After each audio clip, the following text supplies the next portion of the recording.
Whoa, whoa, whoa, whoa, whoa, whoa.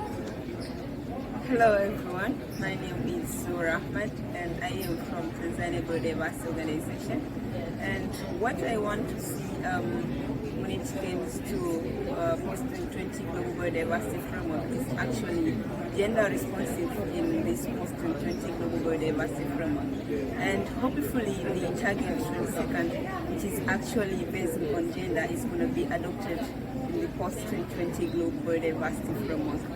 And of course, gender is biodiversity issue. Thank you so much. Hello, I'm Adiza Muhammad from Ghana. What do I want to see included in COP15? I hope that local community farmers, their issues will be brought to the table. Also, when decisions are being taken, local community women will be included to take those decisions. Thank you. Hello, my name is Akemi Mitsuishi. I came from Japan. My organization, Japan Environmental Lawyers for Future, is the first organization to use the concept of the rights of nature. And now we are focusing and working on the intergenerational responsibility to the Japanese regulation be concreted. So now I want this COP decision so to not only the declaration, so to practical regulation enforce to implement our field, not only the women, not only the vulnerability, so also everybody, including the animals, flowers, so everything is alive. So this is what I want in this COP.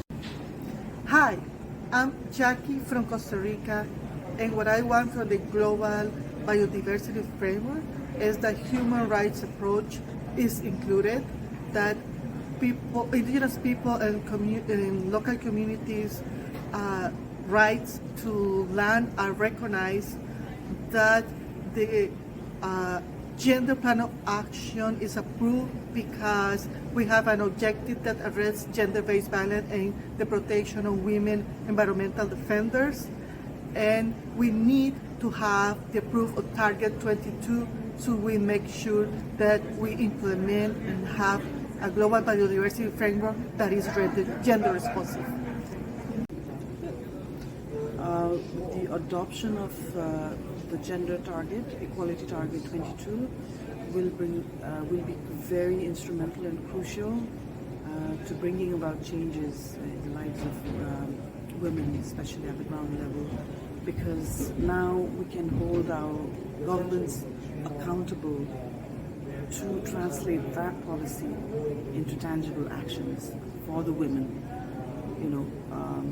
across the globe and at every level, from the ground level, especially to the ground level, because with the adoption of the policy also comes the gender plan of action,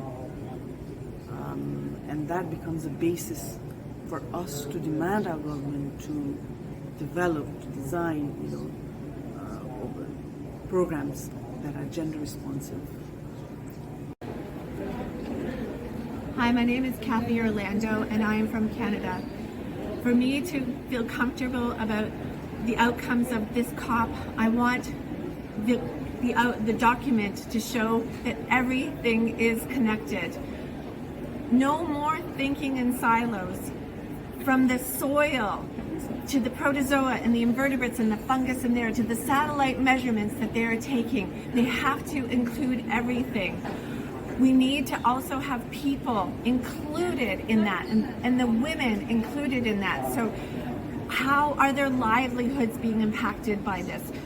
Can they get their firewood? Can they get their natural foods? Can they live in a healthy and sustainable environment, and with their human rights and their gender needs being serviced? Thank you very much. My name is Paula, and I have been mainly following Target 15 on the CBD COP15 negotiations on corporate disclosure. And what I think is really important is for not only to demand for companies to disclose on their impacts and dependencies of biodiversity, but even go one step further and then also analyze how these impacts that they're having on biodiversity are then affecting people, which many times are indigenous peoples, local communities, and women. Therefore, I would really push not only the CBD, but also already businesses and financial institutions to either because it's mandatory or because they care and in a voluntary basis, to also disclose how people are then affected by the impact that they are having on biodiversity. Yes, this COP for rural women, as they told me, because I'm talking on behalf of the rural women of African Women Network for Community Management of Forest. Their expectation is that the global framework post-2020 on biodiversity that will be adopted during the COP should take clear actions, concrete recommendations, should be clear that gender issues are integrated. But it's not only integrated, but the implementation involve them, and also all the indicators, gender indicators, are included in the gender work plan. Because there is a gender work plan and the implementation of the framework to prove that gender is mainstream in the framework. We need clear gender responsive indicators. That's first. The second expectation is that so far rural women are excluded from conservation finance. Their expectation is to get direct access to conservation finance now that the global framework post-2020 will be adopted. And the last, or the third expectation from this COP is to put great to make sure that capacity building of women across continent is funded adequately, effectively, and very, very seriously. Thank you very much. I'm excited that here at COP15, a dedicated gender-specific target 22 is going to be adopted, and also the Post-2020 Gender Plan of Action. These are all very important for gender-responsive implementation of the Global Biodiversity Framework.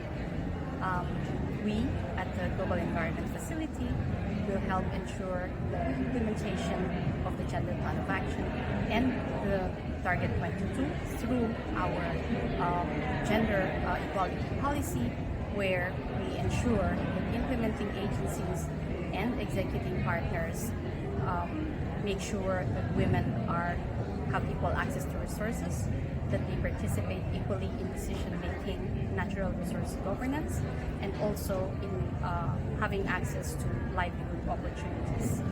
So this Target 22 is very important for us, and we will continue to do the work of advancing gender equality in biodiversity conservation.